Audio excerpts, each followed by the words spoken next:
Welcome to MrClef.com's review of my top 5 most important muckrakers to know in U.S. history.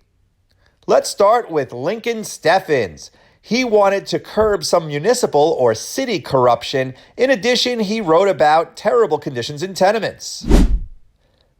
Ida B. Wells. She was a writer who spoke about the injustices of Jim Crow as well as the need for anti-lynching laws. Ida Tarbell. Think tar and oil. She wrote a history of Standard Oil in McClure's magazine and is given credit for helping to break up that trust. Jacob Riis. Have you seen a test without Jacob Riis's How the Other Half Lives? That's a book that talked about the problems that were going on for immigrants who were suffering from poverty in cities. And of course, Upton Sinclair. Upton Sinclair wrote that famous book, The Jungle, where he talked about how gross it was in the meat industry. You know, you'd find some rats and maybe a finger or two inside of your meatloaf.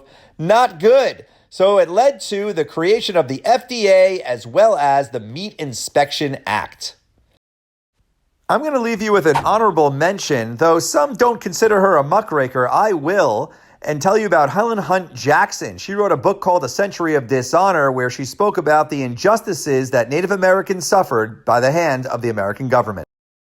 Well, that was some noble review powered by MrClef.com. You can use these review sheets, find the item that you want to click on, and it'll take you right to a flashcard. Wow, that's convenient. Best of luck on your